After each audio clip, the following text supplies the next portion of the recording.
Chapitre 1. Il y a tant de loges. La franc-maçonnerie est présentée dans ce texte comme une des organisations les plus anciennes encore actives aujourd'hui.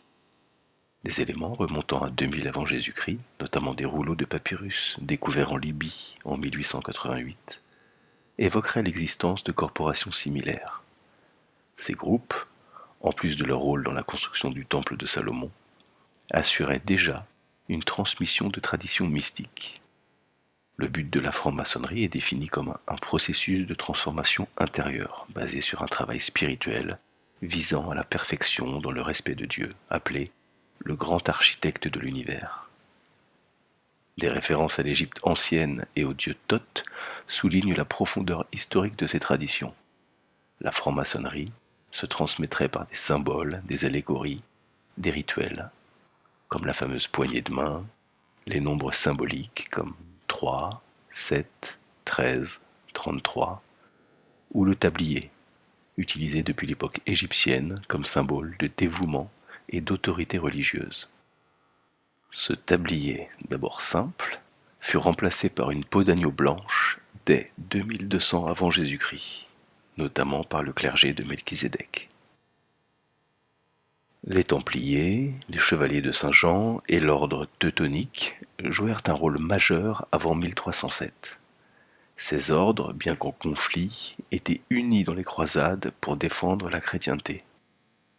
Le texte insiste sur le mystère entourant les Templiers, présentés comme délibérément entretenus par certaines forces intéressées à dissimuler des vérités. Les fondateurs de l'ordre des Templiers, Hugues de Payen et Geoffroy de Saint-Omer, étaient profondément religieux. À Jérusalem, en 1117, ils formèrent un groupe de chevaliers visant à protéger les pèlerins, avec pour objectif spirituel le service exclusif du Christ. L'ordre s'installa sur les ruines du temple, ce qui donna le nom de Templiers, bien qu'eux-mêmes se considéraient comme les frères du vrai temple du Christ, c'est-à-dire un temple intérieur, spirituel. Un tournant crucial survint lorsqu'ils découvrirent dans les ruines du temple des fragments d'écrits juifs. Ces textes, traduits par l'érudit Étienne Harding, accusaient Jésus de blasphème envers le Dieu d'Israël, qualifié de Satan par le Christ. Ce choc théologique amena les Templiers à remettre en cause la doctrine officielle de l'Église. Selon le texte, cette découverte les poussa à distinguer Jésus du Dieu de l'Ancien Testament, qu'ils identifièrent à une entité opposée à celle que prêchait le Christ. En 1128, l'ordre fut reconnu officiellement avec le soutien de Bernard de Clairvaux. Mais il fut alors conseillé aux Templiers de garder le secret sur leur découverte, car elles allaient à l'encontre de la doctrine dominante.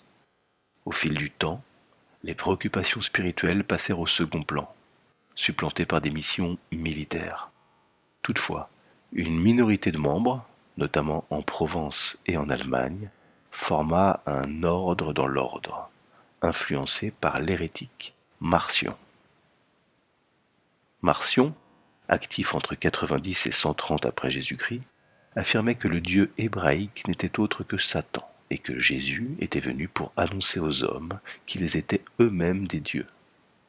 Il rejetait tout culte, toute organisation religieuse et prônait une foi intérieure et individuelle.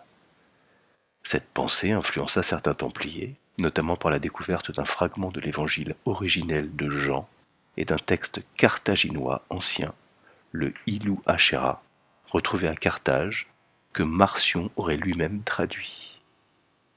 Une vision mystique survenue en 1236 à deux Templiers renforça leur conviction de la venue d'un royaume lumineux en Allemagne, annonçant un renouveau spirituel. Un lien est ainsi établi entre ces croyances, l'établissement du Tempelhof à Berlin et le projet de transformation profonde de la société. Les Templiers auraient alors envisagé un bouleversement des fondements du monde médiéval, suppression de l'Église judéo-chrétienne, interdiction de l'usure, renversement du pouvoir absolutiste et création d'un ordre aristocratique mais républicain. Ces ambitions expliqueraient, selon le texte, pourquoi ils furent éliminés. Leur projet menaçait les fondements religieux, économiques et politiques du monde occidental. Après leur chute et la perte de la Terre Sainte, les chevaliers de Saint-Jean se réfugièrent dans les îles méditerranéennes, devenant les chevaliers de Rhodes, puis de Malte, avant de s'établir à Rome. Certains Templiers fuirent vers le Portugal, où ils furent réhabilités sous le nom de chevaliers du Christ.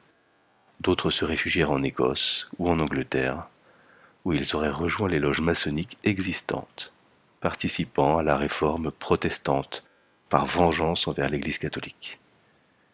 Jacques de Molay, dernier grand maître, fut exécuté en 1314. D'autres ordres religieux sont évoqués, les franciscains, dont l'apparence rappelle les traditions égyptiennes, et les dominicains, identifiés comme les artisans de l'Inquisition. Le texte aborde ensuite les Illuminati, initiés de la confrérie du serpent, réapparus au XIVe siècle en Allemagne. L'ordre mystique des Rose-Croix, étroitement lié aux Illuminati, est mentionné comme détenteur de connaissances ésotériques anciennes, notamment sur l'origine extraterrestre de l'humanité et les secrets de l'Égypte antique. Leur fonctionnement alternerait entre période publique et période occulte de 108 ans. Un écrit de 1614 officialisa leur existence. Le personnage de Christian Rosenkreuz est présenté comme figure symbolique de la fondation de l'ordre. Aujourd'hui encore, des branches modernes telles que Amorque poursuivent leur héritage en promouvant une rédemption spirituelle individuelle. Le texte fait aussi le lien entre ces ordres et des mouvements religieux du Moyen Âge, comme les Amis de Dieu et même la Réforme protestante. Martin Luther, par exemple, aurait été influencé par les Illuminati et les Rose-Croix, comme en témoignerait son sceau personnel. La Réforme aurait été soutenue par des figures importantes comme Philippe le Magnanime, fondateur de l'université protestante de Marbourg. Francis Bacon, grand maître Rose-Croix anglais, coordonna la création de la Bible anglaise de 1611, la King James Version, devenue la plus répandue dans le monde anglophone. Face à la Réforme, l'Église catholique riposta avec l'ordre des Jésuites, fondé par Ignace de Loyola. Cette société secrète exigeait l'éradication des protestants et francs-maçons. Cela poussa les francs-maçons à œuvrer dans le plus grand secret, surtout en Angleterre et en Écosse. Les francs-maçons furent impliqués dans des mouvements fondateurs de la démocratie moderne, ils auraient participé à la signature de la Magna Carta, puis joué un rôle dans les débuts de la démocratie américaine, la déclaration d'indépendance, la Boston Tea Party ou encore la rédaction de la Constitution de Caroline du Sud. En 1717, la loge de Londres décida de sortir de l'ombre, ce qui fut mal vu par les autres loges. Cet événement marque officiellement le début de la franc-maçonnerie moderne, bien que son existence soit beaucoup plus ancienne. Finalement, le texte conclut en rappelant que la franc-maçonnerie, bien que connue aujourd'hui, conserve encore de nombreux secrets quant à ses véritables origines, ses objectifs et ses réseaux historiques.